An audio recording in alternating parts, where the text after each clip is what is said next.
My name's Colin Heiler. I'm the CEO of Optimus Technologies. At Optimus, we design and manufacture fuel system technology to decarbonize heavy-duty diesel engines.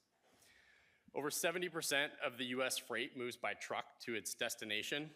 These trucks represent only a small fraction of the vehicles on the road, but they contribute over 25% of the transportation greenhouse gas emissions because they're consuming over 40 billion gallons of diesel fuel annually. Trucking is hard. These fleets generally operate at about a 3% margin. It's a commodity business. At the same time, shippers are increasingly putting pressure on these companies to reduce their carbon emissions to meet interim and long-term net zero targets. But they're not asking trucking fleets to go in it alone. They're willing to help cover the cost of that sustainable transportation. They can cover an incremental cost because, again, this is a commodity business. They can't fundamentally accept order of magnitude cost increases, which is what you see with electrification or hydrogen technology in this Class 8 space. Ryder, one of the largest global fleets, did a data study on their existing assets and determined it would take every one diesel engine would take 2 electric Class 8 trucks to replace it. That at a cost that's 2 to 4 times what existing diesel vehicles are, and with about $1 trillion of infrastructure upgrades. That's where we come in. Our technology upgrades existing diesel engines to operate on 100% biodiesel. Today's engines are limited with low biodiesel blends up to about a 20% maximum. We remove that blend limitation while never inhibiting the engine from operating on traditional diesel. And although the Class 8 market's our first entry, the technology is applicable for anything with a diesel engine: boats, trains, agricultural equipment. So the market opportunities are endless. So why 100% biodiesel? Well, biodiesel, frankly, is the lowest cost, lowest carbon option for decarbonizing these large engines. Biodiesel can achieve over a 90% Scope 1 carbon emission reduction. Our technology costs about $25,000 per engine installed. We capture a recurring subscription that gives fleets access to analytics and carbon reporting. We can upgrade existing trucks that are already in the fleet's operation, or we've established partnerships to ensure every major truck manufacturer can integrate our technology in new trucks as they get built.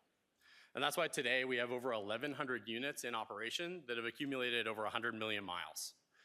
Some of the largest fleets in North America are relying on our technology to meet their decarbonization targets. Last year, we did about 10 million in revenue, up from about 5 million the year before. We have really good gross margins, over 50%, even in small volume manufacturing that we're doing today. So we've got a lot of opportunity to enhance that.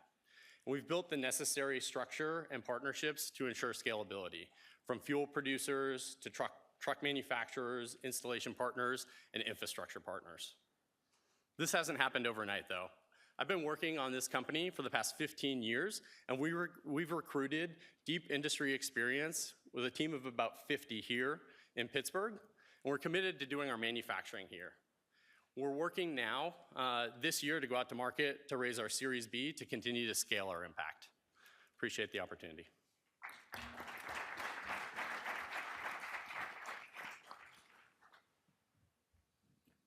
Do you have data on your engine runtime and durability? We do, yeah, and we've done, we did a 1.3 million mile study specifically with the fleet, comparing our assets to diesel assets. But in addition, our analytics, our commercial launch of the product was in the field in 2018. We have data from every single engine that we've deployed every 2 seconds since it's been in operation. So we have a massive data set for durability and operations. Does the supply of B100, including its geography, support your business scale-up plans, and how are you managing that?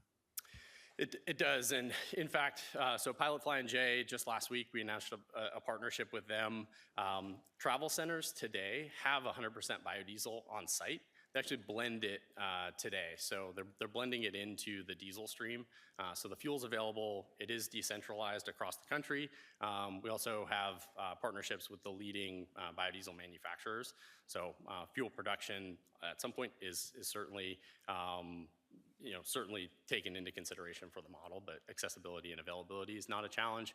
And And pricing today, pilots pricing the biodiesel on parity with diesel.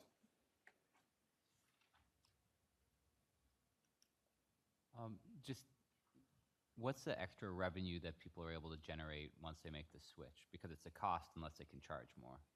Yeah, so there are regions where there's actually economic incentive where it is a cost savings, but generally speaking, a shipper is willing to pay somewhere between 5 and 7% more. If you look at the total cost enhancement from a fleet, it allows them to capture up to a 9 or 10% increase in their margins.